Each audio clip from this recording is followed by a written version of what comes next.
திருச்சி ஸ்ரீரங்கம் அருகே கொடிங்கால் வாய்க்காலின் குறுக்கே ஒற்றை பனைமரத்தை பாலமாக வைத்து ஆபத்தான முறையில் பயணிக்கும் அவல நிலைக்கு தள்ளப்பட்டுள்ளனர் விவசாய கூலி தொழிலாளர்கள்.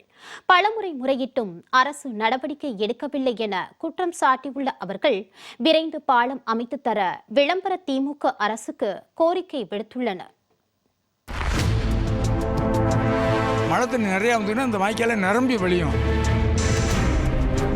இது 30-40 வருஷமாக இருந்துக்கிட்டு இருக்கு. இப்போ ஒரு குழந்தைங்களை கூட்டிகிட்டு போனால் கூட ஆளை கூட்டிகிட்டு போனால் கூட ஆம்பளால் இருந்தால் தான் லேடிஸ் போக முடியும். வெளியூர்லேருந்து ஆள் வந்தால் கூட இந்த தண்ணியை பார்த்துட்டு வேலைக்கு இறங்க மாட்டாங்க. மெம்பரு, வார்டு மெம்பரு, தலைவர் இவங்களாம் சரியில்லை.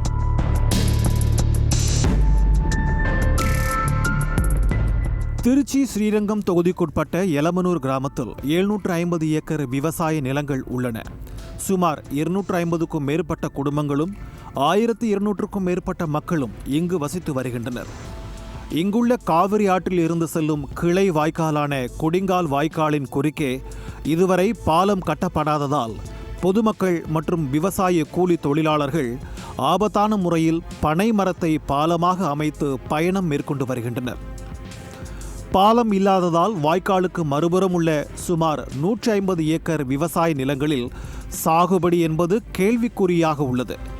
ஒரு சிலர் மட்டும் 2 மடங்கு கூலி கொடுத்து வேலை ஆட்களை வரவழைத்து தலைச்சுமையாக உரம் மற்றும் நெல் மூட்டைகளை சுமந்து வந்து விவசாயத்தை காப்பாற்றி வருகின்றனர்.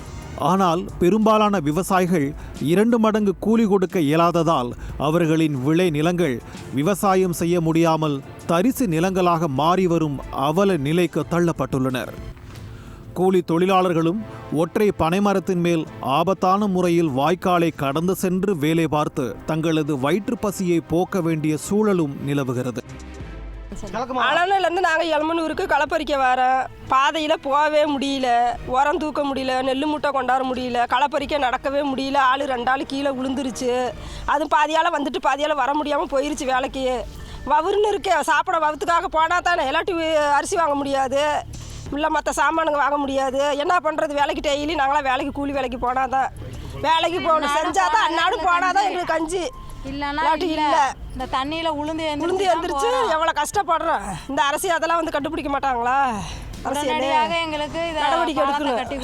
வெளியூரிலிருந்து வேலைக்கு அழைத்து வரப்படுபவர்களும் ஆபத்தான முறையில் வாய்க்காலை கடந்து செல்ல வேண்டும் என்பதை பார்த்துவிட்டு இங்கு வருவதில்லை என்று கூறப்படுகிறது. அதே நேரம் கூலி தொழிலுக்கு வரும் பெண்களும் வயதானவர்களும் பனை மரத்தில் நடந்து செல்ல முடியாமல் ஆற்றில் விழுந்து அடித்து செல்லப்படுவதும் செடி கொடிகளில் சிக்கிய அவர்களை ஆபத்தான நிலையில் மீட்பதும் வாடிக்கையாக உள்ளதாக விவசாயிகள் வேதனை தெரிவிக்கின்றனர். பாலம் வேணுப்பா, தண்ணி ஓவராக இருக்குது, நடந்து போக முடியல, உரம் கொண்டு போக முடியல. எங்களுக்கு ரோடு இருந்தால் பரவாயில்ல, முக்கியம் எந்த பொருளுமே அங்கிட்டு கொண்டு போக முடியல, ரொம்ப இம்சையாக இருக்குது. யாருமே ஒரு புள்ள குட்டி கொண்டு அங்கே போகிறதுக்கு ஒன்றும் பிரயோஜனம் இல்லாமல் இருக்குது. அந்த மாதிரி இருக்குது சூழ்நிலை. இது 30-40 வருஷமாக இருந்துக்கிட்டு இருக்குது. யாருமே நடவடிக்கை எடுக்க மாட்டேங்கிறாங்க. பஞ்சாயத்தில் சொல்லி எத்தனையோ மனு கொடுத்து யாருமே இதுக்கு ஆக்கிரமிப்பு பண்ணுறதை எடுத்து அவங்கவுங்க நிலத்தை ஆக்கிரமிப்பு பண்ணி வச்சுருக்காங்க. அதெல்லாம் ஒதுக்கி எங்களுக்கு ரோடு வசதியை கொடுக்கணும். பஞ்சாயத்தில் சொல்லி எங்களுக்கு தீர்மானம் கிடைக்கல. கழுத்தளவு நீரில் இறங்கி வாய்க்காலை கடக்க வேண்டிய அசாதாரண சூழலால் மறுகரையில் வசித்து வருபவர்களும் வீட்டை காலி செய்துவிட்டு ஊருக்குள் குடியேறுவதாக கூறுகின்றனர் விவசாயிகள். இங்கே ராமவரத்தில் பாசனம், அனலை பாசனம், உய்யவனம் பாசனத்துக்கு வடிகால் கொடிங்கால் வாய்க்கால். இந்த வாய்க்கால் அனலையிலிருந்து கொடியாலம் வரைக்கும் 4 பக்கம் கீழே விழுது. இது சரியான முறையான பாலம் கிடையாதுன்ட்டு இந்த மக்கள் அந்த பக்கம் வயலுக்கு போகிறதுக்கு. இதனால் எங்களுக்கு 1-2 மடங்கு செலவாகுது. டிராக்டரோ இல்லை ஒரு நெல்லில் இருக்கிற கருது வண்டியோ எந்த வண்டியோ போக்குவரத்து கிடையாது. எங்களுக்கு இதனால் 2 மடங்கு செலவு. நாங்கள் விவசாயம் பண்ணுறது ரொம்ப கஷ்டம். மழை காலத்தில் சுத்தமாக தண்ணியில் நீந்தி போக முடியாது. இங்கெல்லாம் விவசாயம் எப்படி நடக்குது? இங்கே இந்த பகுதியெல்லாம் எனக்கு மேனுவல் தான் சார். வண்டி போக்குவரத்து எதுவுமே கிடையாது வர்றதுக்கு. ஆனால் ஒரு 2 மடங்கு செலவு எல்லாத்துக்குமே. எங்களுக்கு உரம் மூட்டை கொண்டு போகிறது, நெல் அறுத்து கருது கொண்டு வரது, வாழைத்தார் கொண்டு வரதுக்கு, குச்சி வாழை சவுக்கு கொண்டு வரதுக்கு எல்லாத்துக்கும் சிரமம் தான். அனலையிலேருந்து கொடியாலம் வரைக்கும் எங்களுக்கு நீர்வழி சாலை கண்டிப்பாக அமைச்சு கொடுக்கணும். இப்போ எப்படி அனலைக்கும் கொடிங்காலுக்கு பொதுவாகவே எடுத்துக்கிட்டிங்கன்னா அனலைக்கு பாலம் போட்டிருக்கீங்க, கொடியாலத்துக்கும் பாலம் போட்டிருக்கீங்க. இந்த எலமனூருக்கு மட்டும் ஏன் செய்யலை? ஆல்ரெடி நாங்கள் எல்லா மனுவும் கொடுத்துருக்கோம். வந்து பஞ்சாயத்தில் கேட்டோம்னா எங்கள் செயலாளர் சொல்கிறாரு, நாங்கள் 3 திருப்பு ஸ்டெப் எடுத்தோம்மா, டெண்டர் வந்துச்சு, இந்த வயல்காரங்க வந்து எங்களுக்கு நல்ல ஒரு பாதை கொடுக்கல, எந்த பொருளும் கொண்டு போய் சேர்க்கறதுக்கு இடம் கொடுக்கல, இது ஒரு காரணம்னு என்கிட்ட தெரிவிச்சிருக்காங்க சார். ஆனால் அதையும் நீங்கள் சரி பண்ணி எங்களுக்கு இந்த பாலமும் பாதையும் சரி பண்ணி கொடுக்கணும்.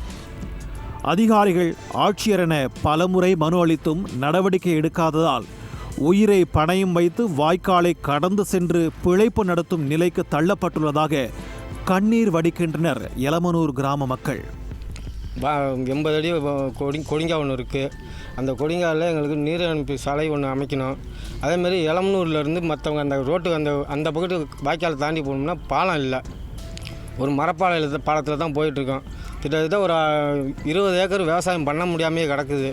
இப்போ வந்து ஒரு குழந்தைங்களை கூட்டிகிட்டு போனால் கூட, ஆளை கூட்டிகிட்டு போனால் கூட ஆம்பளை ஆள் இருந்தால் தான் லேடிஸ் போக முடியாங்கிட்டு, இல்லைன்னா போக முடியாது. எல்லாம் தத்தளிச்சிட்டு தான் போகணும். அதேமாரி 4 பேர் இதுமாரி போயிருக்காங்க, தண்ணியோடு போயிருக்காங்க, அவங்கள நாங்கள் காப்பாற்றிருக்கிறோம். எனவே கொடிங்கால் வாய்க்காலின் குறுக்கே விளம்பர திமுக அரசு சிறு பாலம் அமைத்து தங்கள் வாழ்வில் ஒளியேற்ற வேண்டும் என்பதே எலமனூர் கிராம மக்களின் எதிர்பார்ப்பாக உள்ளது. மழை தண்ணி நிறையா வந்ததுன்னா இந்த வாய்க்கால நிரம்பி வழியும். இது 30-40 வருஷமாக இருந்துக்கிட்டு இருக்கு. இப்போ வந்து ஒரு குழந்தைங்களை கூட்டிகிட்டு போனால் கூட, ஆளை கூட்டிகிட்டு போனால் கூட ஆம்பளை ஆள் இருந்தால் தான் லேடிஸ் போக முடியாங்கிட்டு. வெளியூர்லேருந்து ஆள் வந்தால் கூட இந்த தண்ணியை பார்த்துட்டு வேலைக்கு இறங்க மாட்டாங்க.